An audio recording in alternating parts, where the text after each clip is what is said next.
Meech's character is so young in the show. These are things that people have to go to graduate school to learn. And this person had it locked down as a teenager.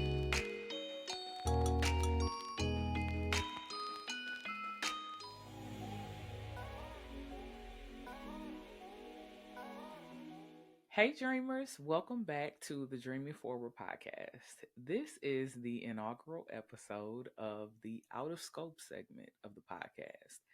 So, the purpose of me creating Out of Scope is to highlight the nuggets of wisdom that we often miss from unconventional leaders. If you think about most of the books that we've read, most of the TV shows we watch, most of the movies we watch, we are taught that leaders and heroes and protagonists look one way and villains look one way. But the truth is, everyone has something that they can teach us. And I want to take it back maybe to eighth or ninth grade English class and help us look at some of the positive things that we can extract from the experiences of folks who might seem like they're a little bit of a villain. The goal here is not to excuse or okay or hype up any of the horrible things that anyone has done. So I want everybody to be clear on that up front.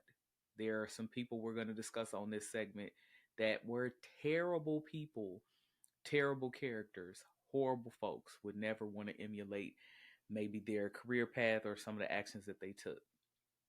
But again, it doesn't mean that we have to dismiss everything that they have to teach us.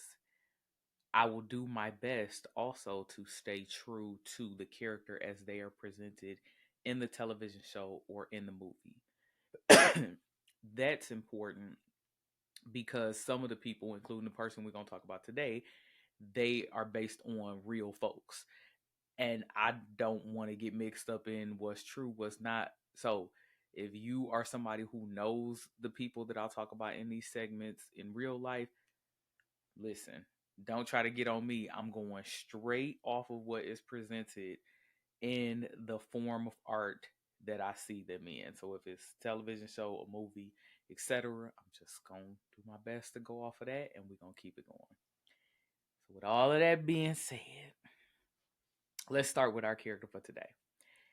I am obsessed with the show BMF. Y'all, I am not a TV watcher. I'm not a movie person. I never really have been. My brother was more so into TV and movies. I liked books and music.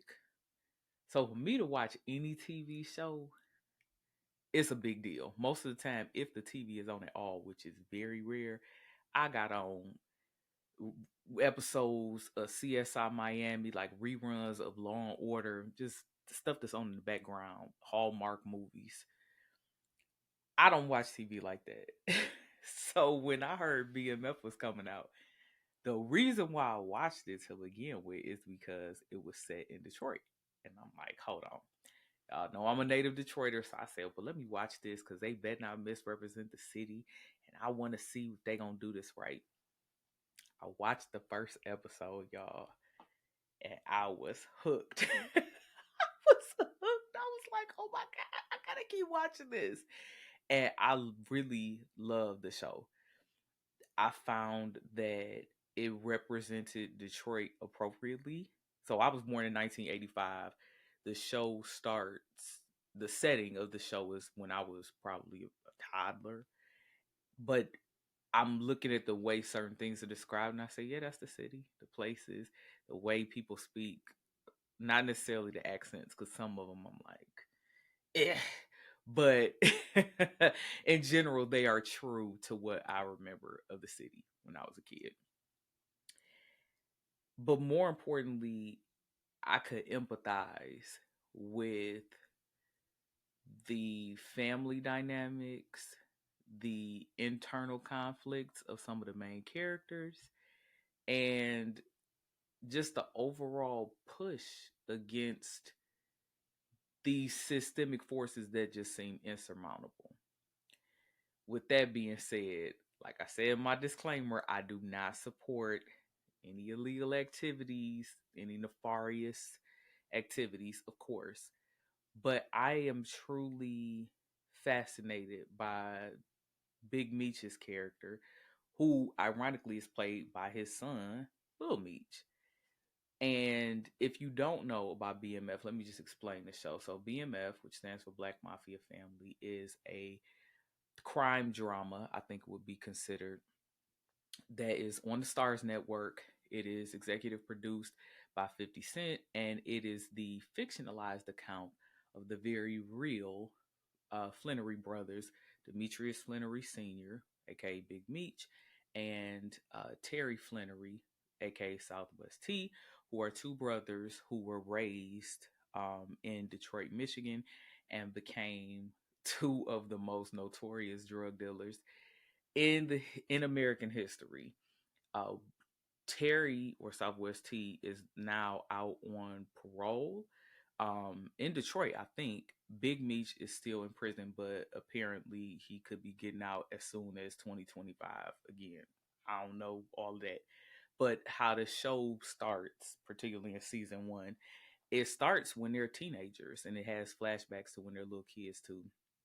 And it really shows how they came of age, just as people, through the lens of Detroit. And now we're in season three, so it has transitioned to other cities too, but really through the lens of family and what it means to be a family and the pressures of family that push people to make certain choices. So I want to profile Big Meech in this episode. I think in the next episode of Out of Scope, I want to talk about the interplay and the complementary strengths that he and Terry bring, because that story arc is really fascinating to me. So yeah, I'll say that for the next Out of Scope episode. But anyway, for this one, I want to talk specifically about Big Meech. So one of the writers, and I'll find his handle, and maybe I'll try to link that post. I hope it's still up. He did a character plot of the different types of the the archetypes of the nine like main characters from the first, I think it was from the first season. And he describes Meech's character as chaotic good.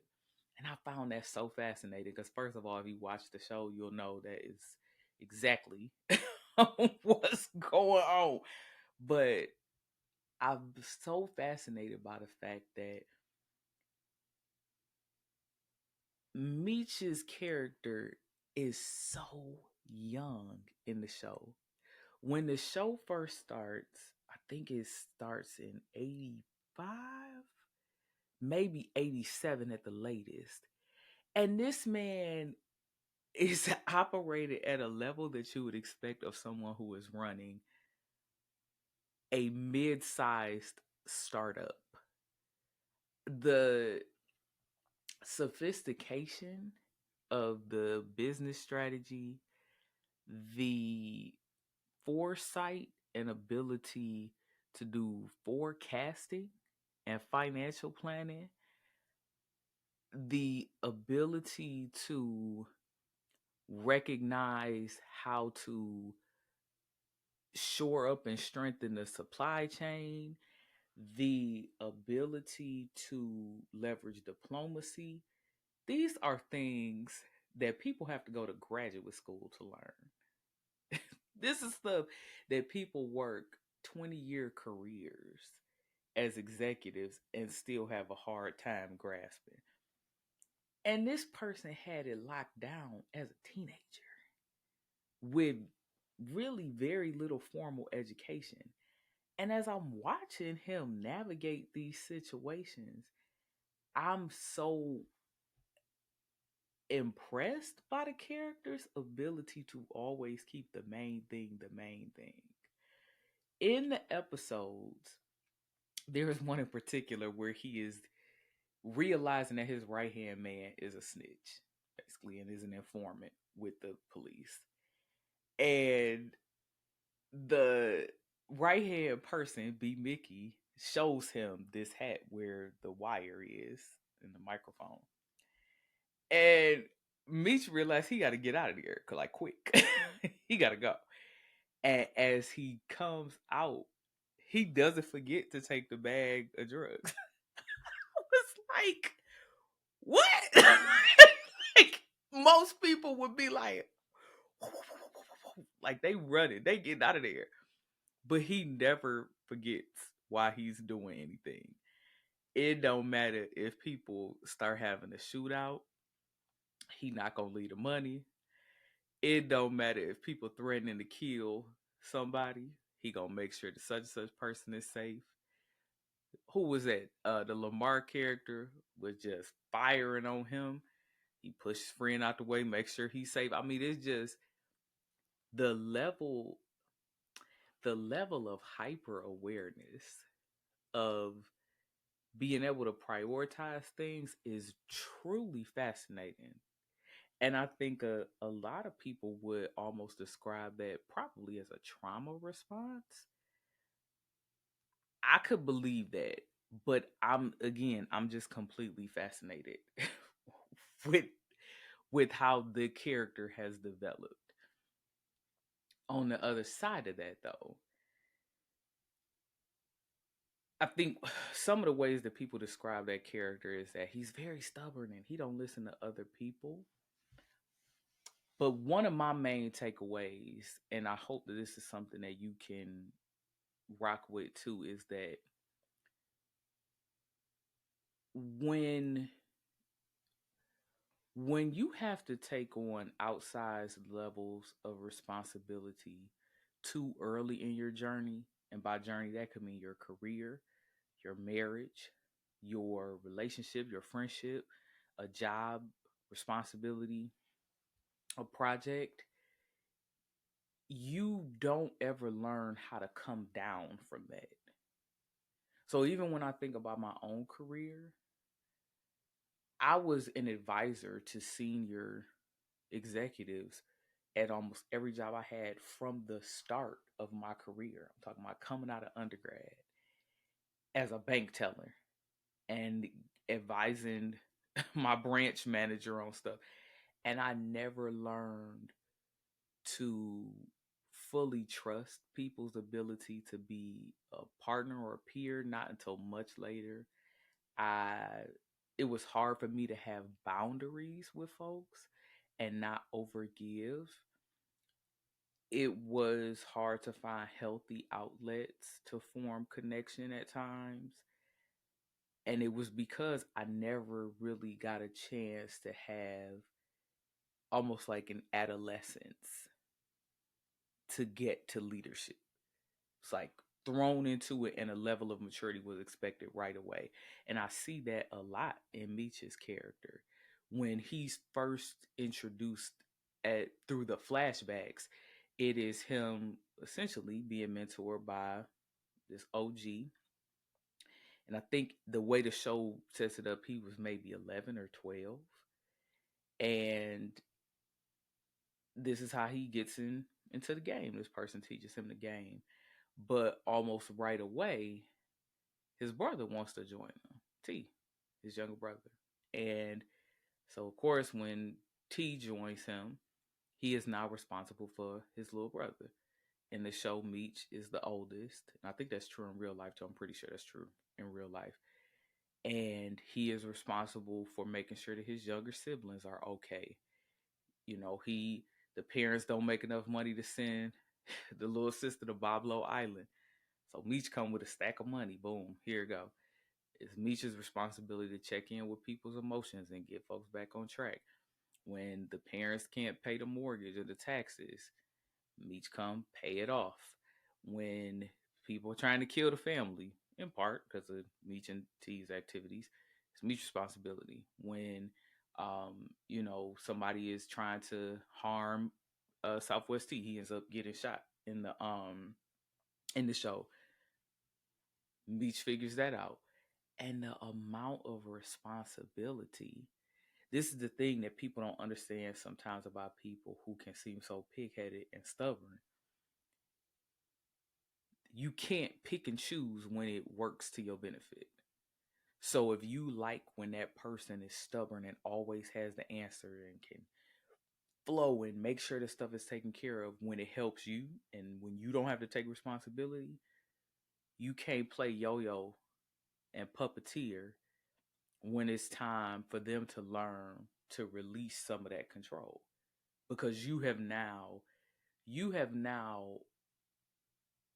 subsidized that dysfunction because you weren't willing to always take some of the load. You only take it when you want to.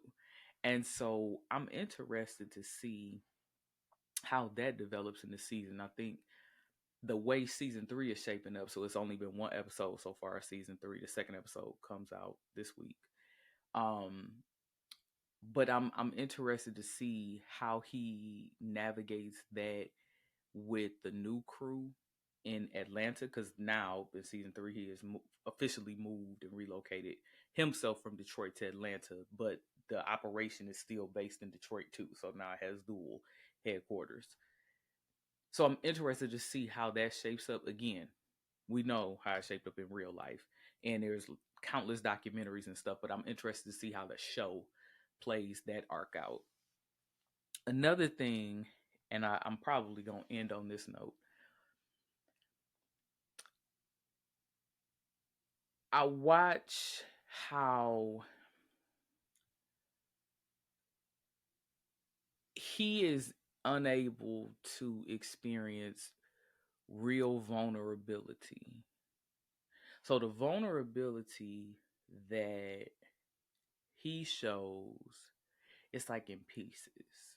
So he's vulnerable in this way with this one person, and then in this other way with this one person, and then over here with his mom, and then over here with this friend. But there is no soft place to land. And I think one of my biggest takeaways when I watched the show, to be honest, it was kind of triggering for me. Because I was like, oh, wait a minute. Is this how I be acting? Is this how I look to people? But I think one of the things that really stands out to me is how important as a leader it is for you to have a soft place to land. He doesn't have that. And part of it is because of his own doing. He got like anywhere between 3 to 5 girlfriends at any given moment. He in and out of this house, then he live here, then he do this. It's a lot, right? So he's not a victim per se. He's a victim of his own choosing. But it is really disheartening because not only does he not really have a soft place to land, he doesn't seem to really have a place where he can just be. So any place where he is being, he also has to do. And it's really fascinating because when you have that type of pressure on yourself, and when people come to expect that pressure to do, and you can never just be, you miss chances to grow and evolve. And so I think we get to see, especially now that we're on season 3, some areas where he could be a better person if he had that soft place to land for somebody to say, hey, you showing up, this is how you showing up, and here's why that's a problem. Maybe the closest person he has that he can trust to do that, ironically, is Hoop. So that's the heavyset, darker skinned guy. That seemed to kind of be his person that could tell him, hey, you need to do da better, you need to do this better, and he would listen. I'm fascinated by that. Yeah, now that I think about it. But he doesn't really have folks who he trusts to check him. The closest behind who might be his mother. And it's so interesting. This I will deviate from and talk about in real life. Even in real life, you can tell that like Big Meech and his mother are truly soulmates. I think soulmates doesn't always have to be romantic. You can be soulmates with a friend, you can be soulmates with a sibling, with a family member. But he and his mother, you can tell they just are like this. Any picture you see of them again in real life, their smile toward each other is just so big. Um and it's really, I feel like the show captures that beautifully. And I think that I hate for him that the complications of the relationship with his dad and his parents' marriage and the fact he got other siblings kind of complicated that for him or for them, because I do think that he and his mother, they are good foils for each other. They balance each other out very well. He is the person that can bring his mother out of her shell and help her see the beauty of her femininity and being able to relax and rest and be nurturing and supportive. And she nurtures him in a way that I don't think he seems to allow other people to see him be vulnerable. But it's again only able to go so far because it be other people in the mix. So I'm also interested to see how that relationship plays out, because I think again, we know from documentary certain stuff happens in real life, but I would love to continue to see how the show explains their relationship. So here are the nuggets to take away from Big Meech's character in the BMF TV show. One, the importance of having a soft place to land and a place to experience and express your vulnerability as a leader. Two, being able to have a clear view of when it is okay to evolve and learn and not have to always have all the answers, be the person, be the guy. And finally, just recognizing your gifts and talents early and hopefully having environments where you can really hone those gifts. Like he is able to hone his strategic mindset, his diplomacy, his visionary qualities, um, which again we see are clearly effective in that he is expanding the operation. So if you haven't checked out the show, please check it out again. It's BMF on Stars. I love it. I'm gonna definitely keep watching. It's like the only show I watch because again, I'm not a TV person. But I hope you enjoy it. Let me know down in the comments what you like about it. If you like it, do you watch the show? Are there other shows where you see some of those qualities I named? Be sure to like, share, and subscribe. And I will catch you on the next one. Bye, dreamers.